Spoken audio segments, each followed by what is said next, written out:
Hello everyone, Charles Watts here. It is Wednesday. Welcome to another edition of Inside Arsenal. I hope wherever you're watching or listening to this episode around the world of ours, you are having a very, very good week. Right, we've got a fair bit to discuss today. Obviously, we've got the big game against Liverpool coming up on Sunday in the FA Cup. We'll have a little bit of a look at that a little bit later on in the show. Mikel Arteta's press conference has now been announced. That's going to be Friday at 1:30 p.m. at London Colney. So we'll hear the latest from him in terms of what the week has been like after that disappointing defeat at Fulham.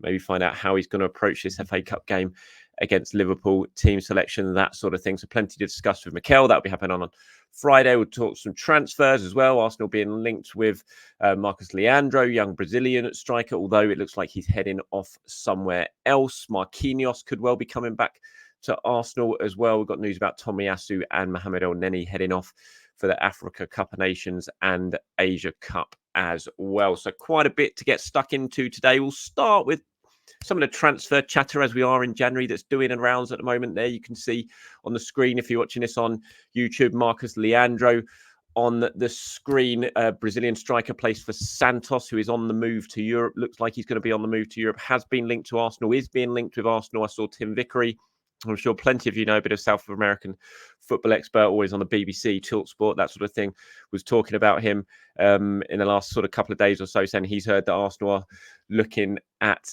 him, but it appears he is heading off to Benfica. That is the latest information that we have, that a deal is now getting very, very close with Benfica for Leandro, Brazilian under-20 international. Had a very good season with Santos last season, despite the fact that they got relegated.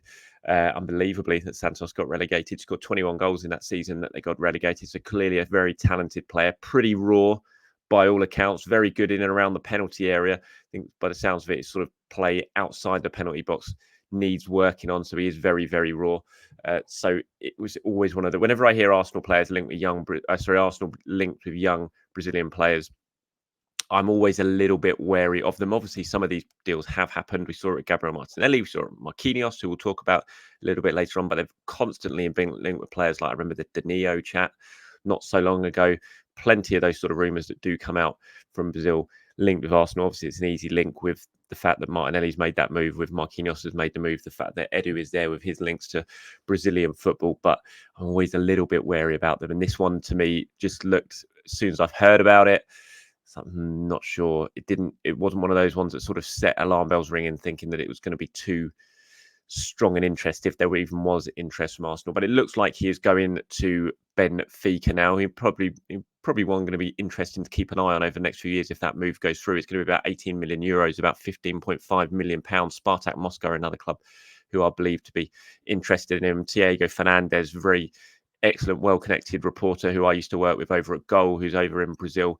He has reported now that a deal with Benfica is now pretty much done for him. So if you do see any more of these rumours and pieces about Arsenal and Marcos Leonardo, I wouldn't be getting too excited about it. He could well be on the move. It looks like he is coming to Europe, but it's not going to be to Arsenal. Elsewhere, sort of transfer-wise, it was a little bit quiet. I'm not surprised, to be honest, that it is a little bit quiet at the moment. We are now, 3 days into January. We're not seeing huge amounts in terms of chatter about Arsenal, and I'm not overly surprised because, as I've said, it's just going to be a really difficult window for Arsenal to navigate. I'm not going to sit here right now and say they're not going to do anything. They're not going to spend some money, but it is not going to be easy. And anyone sitting here now expecting a really big money, sensational move for someone, I just wouldn't. My message to you would just be, don't get too excited about that prospect happening. It's all I can say. It's what I'm being told. It's all I can say is that hopefully something will happen and Arsenal can improve their squad and they can make themselves stronger ahead of the second half of the season. But it's going to be very, very difficult, especially for a sort of big money, eye-catching move that I know that many people are hoping to see this January. It's just not going to be too easy. I'm not sure, sort of looking around the rest of the Premier League, who is going to be that busy. I think Tottenham will probably do something. I think they're already working on signing a defender, aren't they? Wouldn't be surprised if they sign another name as well. I mean, Chelsea might well do a Chelsea and sign a couple of players. It wouldn't surprise me. It looks like Jadon Sancho's on his way to Borussia Dortmund, which is an interesting move going back there. Obviously falling out of favour at Manchester United. But I'm not sure what else, what Liverpool will do, what Manchester City will do. It's just a difficult window to really get the players you really, really want. And so we'll wait and see what happens with Arsenal. But yeah, the talk that you're seeing about Leandro, if you're reading the reports and you're reading the stories about the fact that he's been linked and that Arsenal are interested, I think, I don't think it'll be too long until we hear news confirmation that potentially a move to Benfica has been wrapped up for him.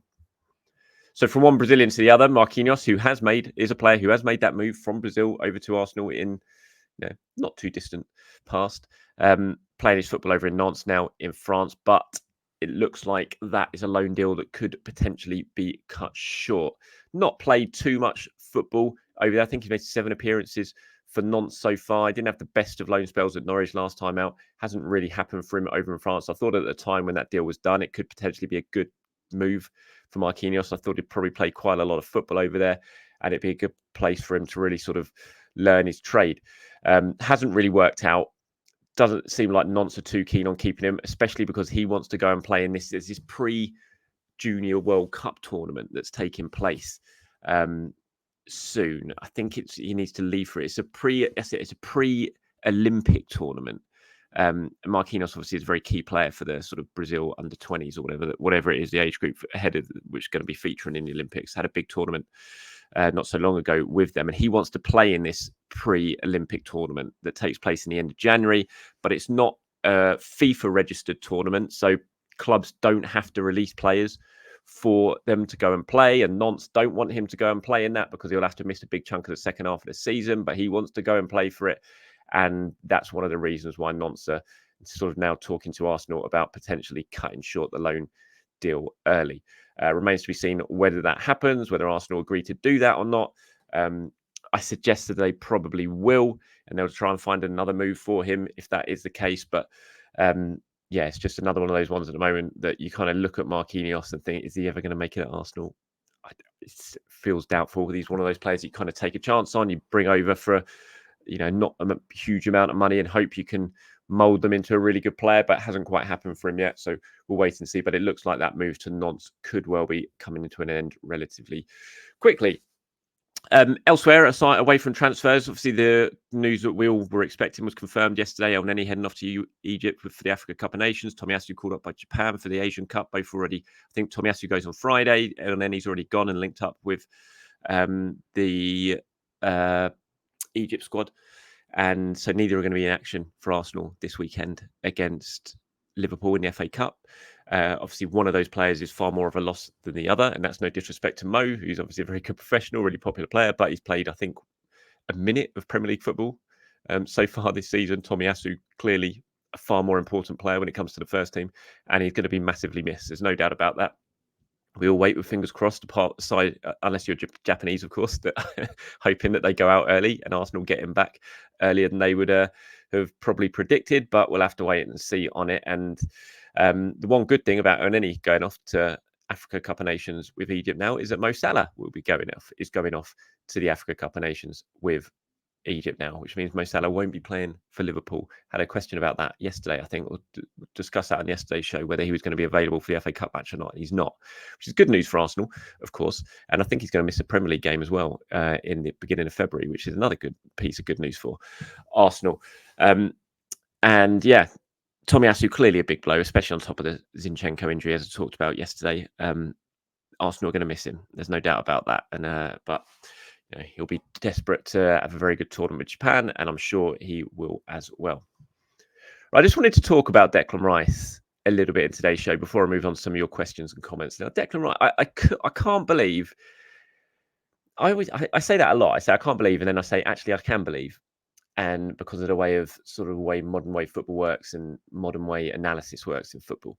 But this one I genuinely can't believe. I think, and I've seen some fans saying it since the game against Fulham. Oh, he's not been good enough, blah, blah, blah.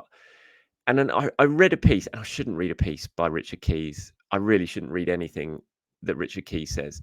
But I read his blog. Actually, it wasn't his blog. It was an online story on another, I think it was the Mirror, had taken some quotes from Richard Keys' blog where he called him Declan Nice. And he said, what's the point in Declan Rice? He's bringing nothing to Arsenal.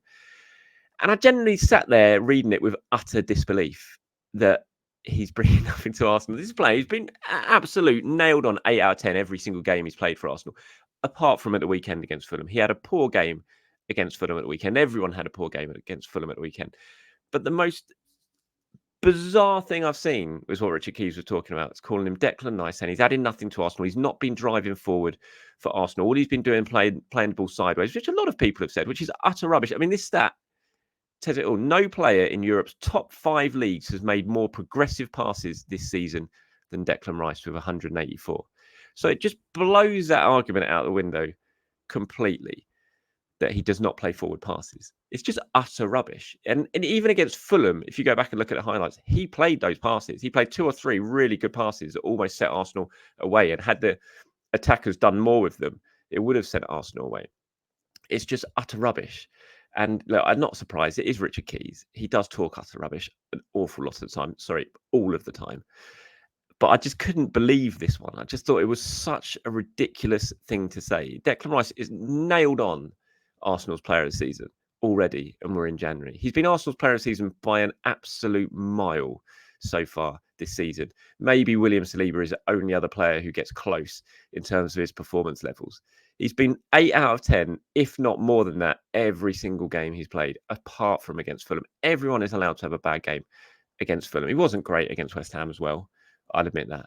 But he has been sensational for Arsenal and absolute worth every single penny and more than they paid West Ham for him. And to suggest he's doing nothing and bringing nothing to this Arsenal team and that he's too nice is just absolute rubbish. I just genuinely can't get my head around some of the comments. And yeah, if you're one of the people saying that, I just genuinely don't understand how you can have that opinion. Everyone's entitled to their opinions. Of course they are. It's football. It's what makes football so great. But how anyone can watch Arsenal this season and say Declan Rice has not been absolutely superb, I have no idea. Genuinely no idea. But feel free, if you disagree with me, to leave your comment below. I'll go over it. I'll look at it. I'll disagree with it, and then we'll move on.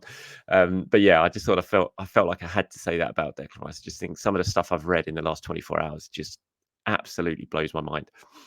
All right, let's move on to some of your questions and comments now, shall we? Matt here has been in touch. Says there's no need to panic right now. Looking back at our last handful of games, Brighton, amazing performance against a very strong Brighton team. Liverpool, great point Anfield. Would take that before any season kicks off. West Ham, on another day, we win 3 or 4-0. Comedy of errors and pinball in the box to put us on the wrong foot. A game of inches that we didn't land on the right side of. Fulham, we were rubbish. Simple. Though, again, silly pinball defending, a bit of luck for Fulham on their second goal, and we're behind.